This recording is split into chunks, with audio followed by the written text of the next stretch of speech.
Sebelum melanjutkan, jangan lupa subscribe dulu, terima kasih. Bab 450, menderita dengan menyedihkan namun tidak mati. Sambil minum anggur, penguasa neraka bertanya tanpa mengangkat kepalanya, apa yang telah kau lakukan untuknya? Mendengar ini, serigala abu-abu menjawab, bawahan ini pergi ke istana dengan obat yang diberikan oleh dokter hantu. Itu adalah sesuatu untuk memberi pelajaran kepada Murombo. Tidak membunuhnya. Dia mengangkat alisnya. Dia pikir dia tahu bahwa Murombo menggunakan cara curang dan akan membunuhnya, tetapi tampaknya sebaliknya. Dia menggelengkan kepalanya. Tidak, dokter hantu mengatakan kepadaku bahwa aku tidak perlu membunuhnya. Dia punya beberapa cara untuk membuat hidupnya lebih buruk daripada kematian. Sebenarnya, dia penasaran dengan kemanjuran obat itu.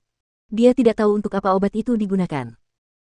Penguasa neraka bermeditasi cukup lama lalu berkata, karena dia bersedia memanfaatkanmu, dekati dia lebih sering. Jika dia menyuruhmu melakukan sesuatu, lakukan dengan baik dari awal sampai akhir untuknya. Mendengar ini, serigala abu-abu terkejut, tetapi tetap menjawab, ya. Menarik. Ya. Dia menjawab dan keluar dari ruangan, bingung. Aneh. Mengapa tuannya terdengar aneh? Apa yang tampaknya salah? Apakah dia kembali dalam keadaan marah dari tempat Ghost Doctor?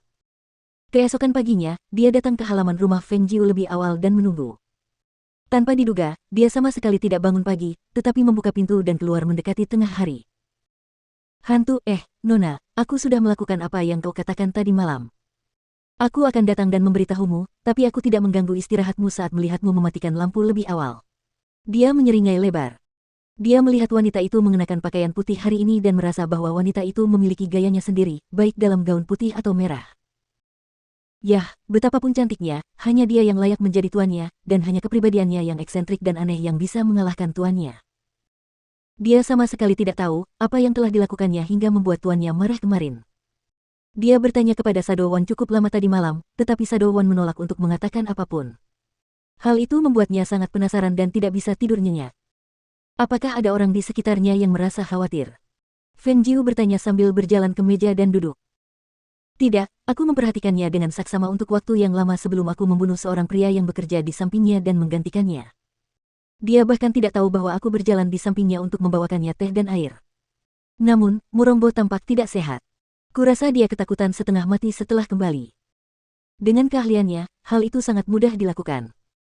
Baiklah, itu merepotkanmu. Dia mengangguk puas. Hei, itu tidak masalah sama sekali. Kalau nanti kamu tidak bisa keluar atau melakukan sesuatu, serahkan saja padaku. Ngomong-ngomong, Nona, apa sih efek obat itu? Apakah obat itu benar-benar bisa membuat hidup lebih buruk daripada kematian?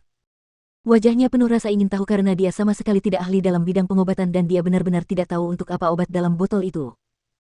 Jika kamu sangat ingin tahu, mengapa kamu tidak pergi dan menemuinya lagi malam ini? Dia melengkungkan bibirnya sambil tersenyum dan tertawa dengan nada yang aneh sekaligus dingin. Murombo tidak akan membocorkan berita itu begitu kondisinya setelah minum obat itu muncul. Namun, koran tidak bisa menyembunyikan api, dan masalah ini tidak akan lama-lama terpendam. Aku benar-benar ingin melihat bagaimana dia menghadapi keluarga Fengku. Melihat ekspresinya yang tersenyum, Grey Wolf tidak dapat menahan diri untuk mengingat metodenya. Dia memikirkan apa yang telah dia alami secara pribadi dan tubuhnya menggigil. Dia merenung dalam hati. Bahkan tanpa melihatnya, dia tahu bahwa Murombo akan menderita dengan menyedihkan namun tidak akan mati.